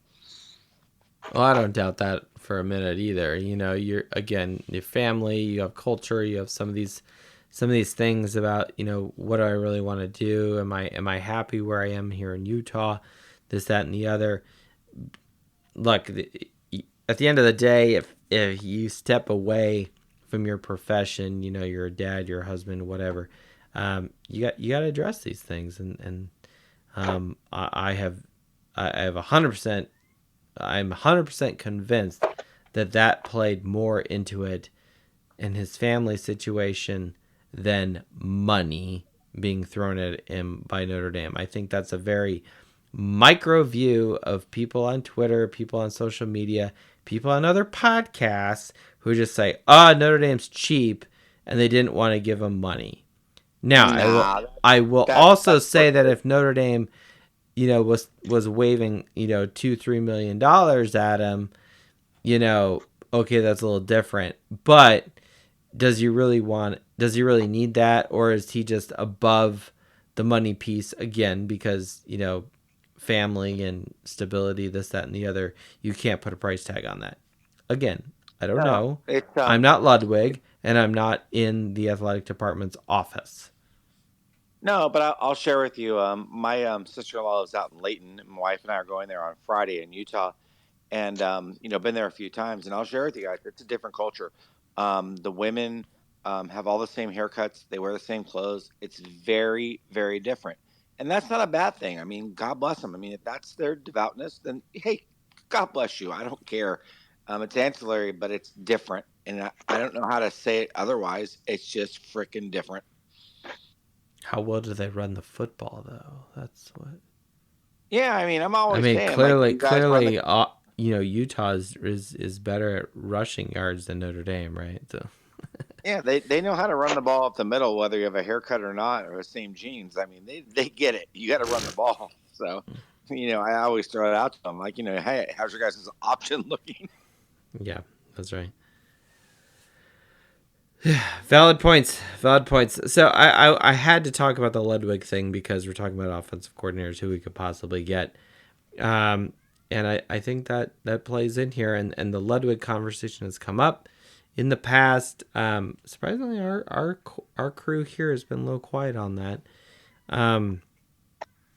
That being said, though, if I just look specifically at Notre Dame's production, it is far superior on average than Utah. Take that for what it is. Facts, data. Yep, love it. I'm gonna sign off, guys. Hey Joe, it was good to connect again. Love the show. Absolutely, man. I'll do better being on, and all the guys here. Nice to meet you, and definitely already hit you guys up for a follow. I'm reasonable, but a bitter Irish fan, so it is what it is. So are the rest of us. That's right. Johnny Wilds on the Twitter. Johnny Boxing. Thank you, sir. All right, brother. Be well, brother. Talk to you soon. You too. Cheers. Peace, mate. Lynch Mob, I know you're there. I know you got an opinion about this stuff, man. Where you at? I was just going to say, what is he going to say? Between Coach Barsegian and Lynch Mob, I think we're going to shut it down. Red Snappers talked about Byron Leftwich. I'm still, we still got to add ingredients to this crock pot here with me to figure out what we're gonna make. So, Lynch Mob, where you at? What's up? Hey, can you hear me? Yo, loud and clear. Hey, who's your all right offensive coordinator's pick? Go. Can we order one off of Temu? Just as long as it's not ordering off of Wish. Yeah, we don't want the Wish. That would be be where we're at currently. So maybe Timu would be a step up. No, I think like they said, the Oregon OC sounds good. There's several options. Yeah. Stein's like name has come up quite often here, and I think that's halfway decent, especially if he's not happy at Oregon. Right, and I'm like you. I don't think Freeman fires Parker, this close to the end of the season. But I'm like Red Snapper said, a reassignment of duties is well needed.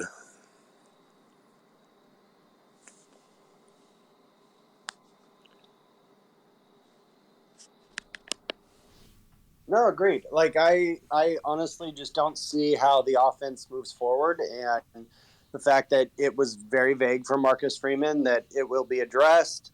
I think they're playing it very close to the chest. I think it is the fact that Notre Dame hasn't in the past, and probably for whatever reason won't continue to tarmac anybody. I see value in keeping him as the tight ends coach for definitely this season, if not the foreseeable future.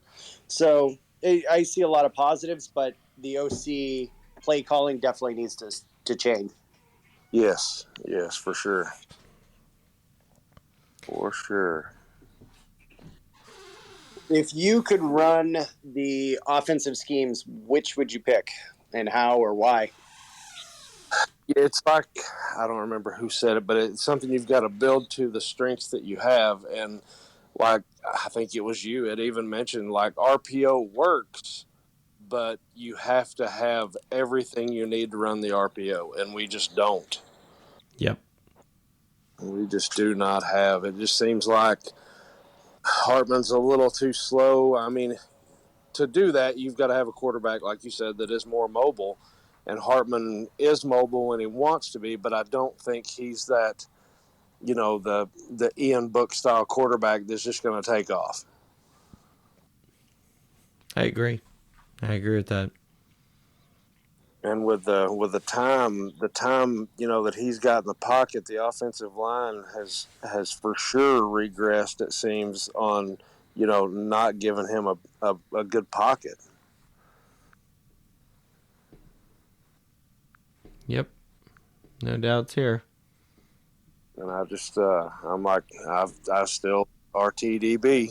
That's run the damn ball.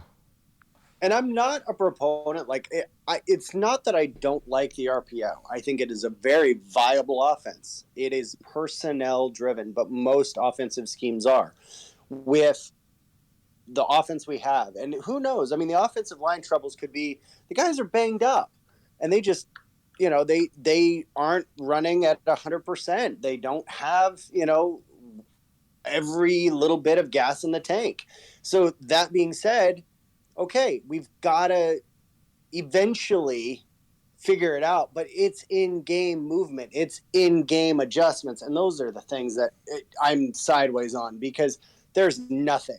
We're anemic because we're running the same fucking bubble screen. And it just, on third, if it didn't work the first time, it's not going to work the next time. It's not going to work the 10th time.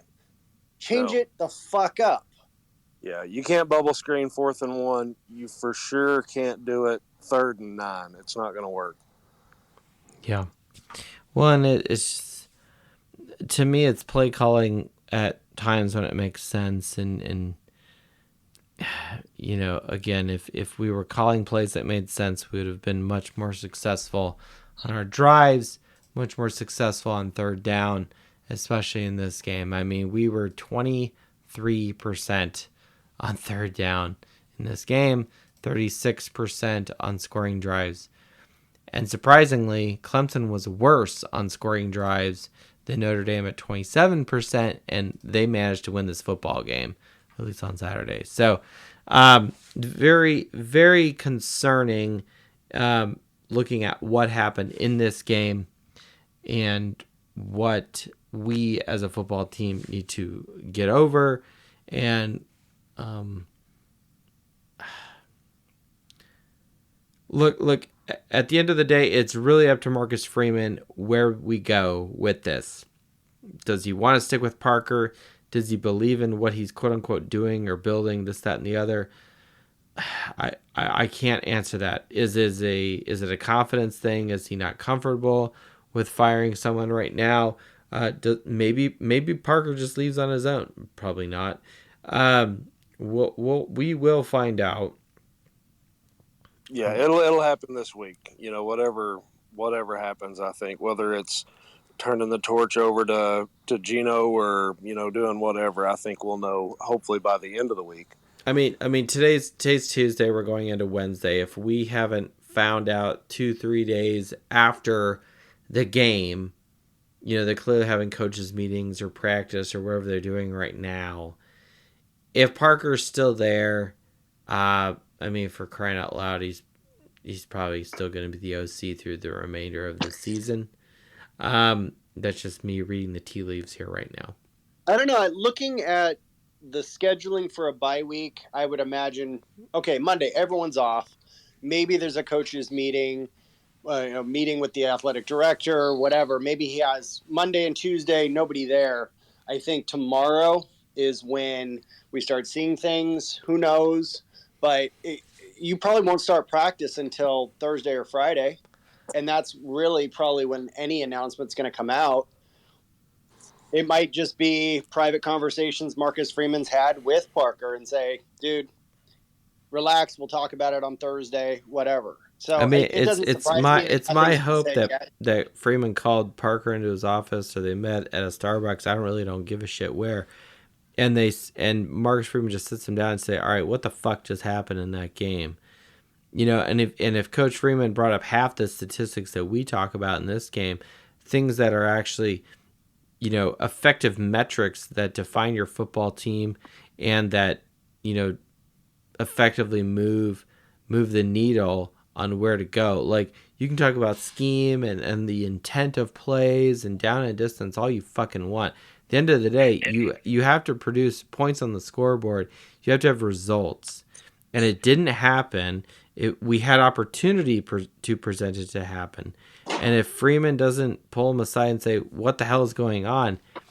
What's going to happen is that he's going to get lumped into that, Coach Freeman, and it's going to start negatively impacting him. And all the questions that people have about, oh, you've never been a head coach. Oh, you've never, you know, been any head coach in D1 or, you know, other than, you know, DC and that sort of thing. It's like, well, wait a second, you know, and if you want to take it a step further, well, hold on a second. Offense kind of seems to be the way college football tends to be trending, if I may use, you know, such direction there. Offense is kind of the, you know, where the compass is going. And then you took a defensive coordinator, someone that was a sure thing, and something that has been fairly stable at Notre Dame, anything from, you know, 2012, 2018 to even when Marcus Freeman was the coach, and he was the DC. Defense has been fairly consistent at Notre Dame over the last, you know, 10, 11 years. Right. In general, you know, Brian Van Gorder aside, right? We'll move that aside. I think that's more of an anomaly than the norm. But flip it around. How often has the offense been like, oh, look at this offense? So, you know, and they're just killing it in the statistics, you know, sheet from year to year. Do I need to bring those up? If anyone wants to argue with me, I know you guys won't, because given who's on. But my point is, we hired a head coach who had a defensive mind. And as much as that makes me feel good about, like, overall program stability and his ability to recruit and, you know, defense wins championships and some of this other stuff, it's like, that's all great. But look at all the guys who are holding up trophies. How many of them were really defensive guys or defensive minded? Or even if they were defensive minded, they at least had, you know, threads and experience in coaching offense. that they could, fake it till you make it. Right. And I don't see that in Coach Freeman. And so if here's my thing. I'm not trying to shit on him. If he keeps Parker, all of these naysayer analytics, and what I just drew up here just now, that kind of stuff is going to become, you're going to see more of that. You're going to see more of that on social media. You're going to hear more about that on podcasts. And I'll tell you what, if Parker is retained for next season, damn it, this show is going to keep talking about it, of the ineptitude of it. And it's either going to force a hand or I'm going to be dead fucking wrong. And I hope I'm wrong, because I always want Notre Dame to be successful, regardless of who the coach is. So that's kind of where I am with this position. Is I do believe Parker needs to go. It's up to Freeman to make the decision that he feels is right. Again, if he listens to us, we've clearly laid out multiple arguments of areas that do require improvement and do require Notre Dame to be an excellent football team and have an excellent offense. And Parker's and what he has done thus far does not fit into that description. 100%. And I'm going to take my 20 years of managerial experience and management experience is snapper. Any success as a GM or a property manager in the roles I've had, the successes I share with my team and I give them the kudos, because my job is to manage and delegate as the leader.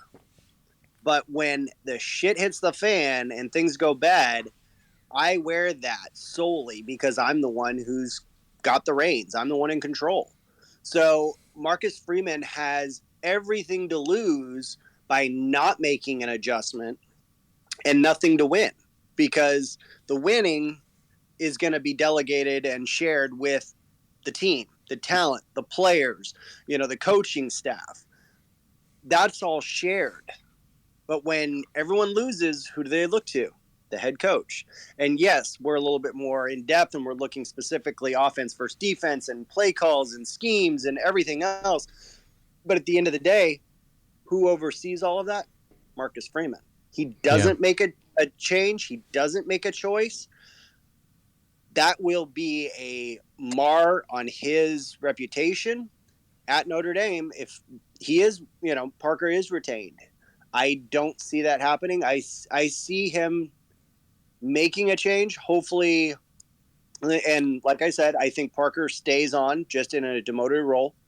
And I pray Goodouille is calling the offense with Hartman for the last couple of weeks. Yeah, I agree. Because what Freeman does from here, like you said, it's kind of a make or break point. Yeah, I think so too. I mean, it's year 2, but things move fast and faster now in college football than they ever have before. And next year we have a new playoff format, so there it is. And I like the list that we've used since you analyzed coaches for Notre Dame and for national champions, that it's usually between year 2, year 3 seems to be the sweet spot for Notre Dame. But, anywhere from 2 to year 5 for new coaches is the sweet spot. So he's sitting on the hot seat as of this year. And, for all of us, a reasonable, attainable goal was in year 6. And that's why we're all pissed. That's why we're questioning the offensive coordinator. That's why, because we genuinely care. Like in 2015, I genuinely thought Notre Dame would go to a New Year's Six bowl and have an opportunity to win. And then, we did go to but then we had to play the defending national champion Ohio State, and all of their, they had a very good team, and we did get beat handily by them. That being said, I was very disappointed in 2015 of the outcome.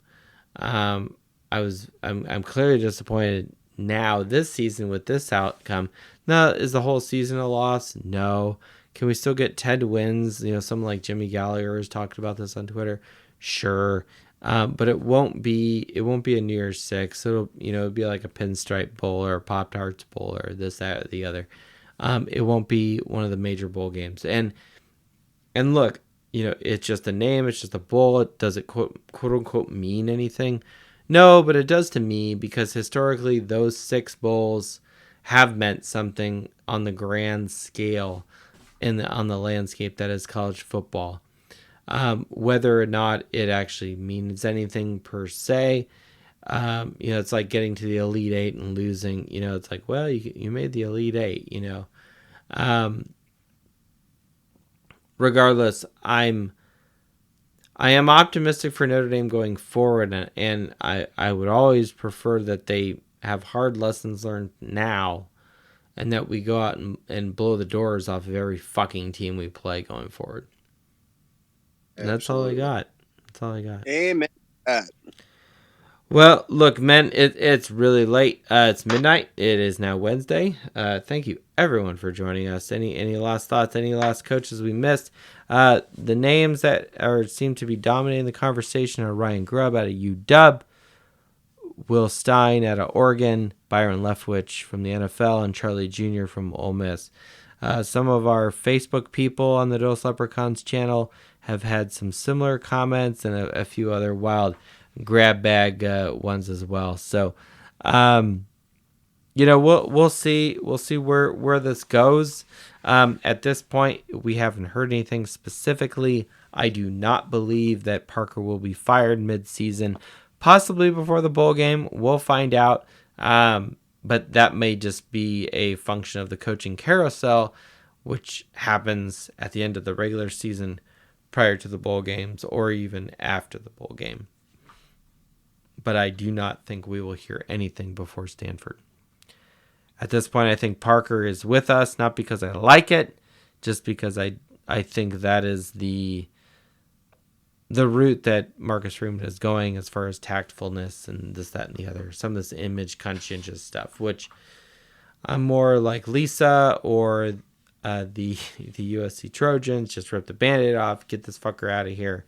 Let's go. Doesn't look like that's going to happen. Thank you, everyone, for joining us. Coach? I was just going to say it very well could be Swarbrick kind of controlling some of that. I mean, he's still in charge, right? He's still the AD. He said he's about to leave. He's still the leader, right? Theoretically. And I think Notre Dame has its best chance with when he's finally gone, going after a offensive coordinator. So I think whatever now is just going to be a patch to the end of the year. And then once Swarbrick's gone, once Father Jenkins is gone, the new regime starts setting up. And that in itself is going to be a challenge of just kind of, all right, waiting in the water and see what kind of waves come. That's in itself going to be interesting. But I think the change is going to be a good change. I'm hopeful about that. And I think that ultimately is where we're going to end up once we understand a little bit more of that, where our actual talent pool for offensive coordinator comes from. Yeah, I think with the new AD, Pete Bavacqua, you go Google search him, he's got a very impressive resume about where he's done. Notre Dame grad, was a witness of the 93 season. So he's been around. He's seen success. He's been successful as a professional individual. So I see these as positives.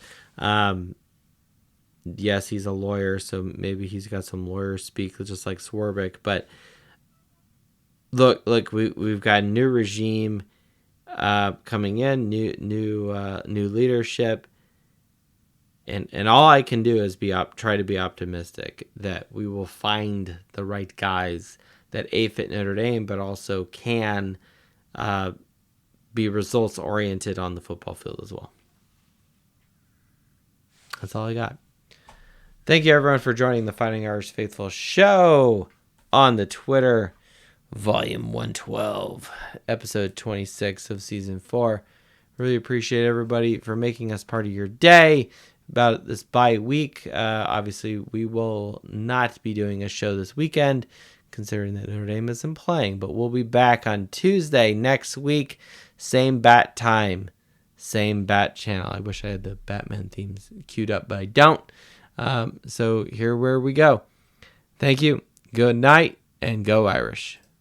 Throws the ball. It is caught. Reggie Brooks. Reggie Brooks got it for a two-pointer, and Notre Dame is out in front, 17-16. Lost the ball. The pass is batted down. It's batted down by Carroll. It's caught by Samoza. Inside the 20. Inside the 10. He's going in. Notre Dame has scored. Dawson throws. Open receiver in the end zone. Touchdown. Notre Dame. Somehow the Irish did it. Out of the pack, 30, 35. Goodbye, baby. At the 50, the 40, the 30, the 20, the 10. Bye-bye, rocket touchdown, Irish. Tyree! Whoa! Can he get there? Tyree at the 30, 20, 10. Touchdown, Notre Dame! Woo! 98 big ones. Zibikowski looking for a block. Cuts to the right to the 40. Gets a block. Gets to the 45, 50. Up to the 45, 40, 30. One man to beat. 20.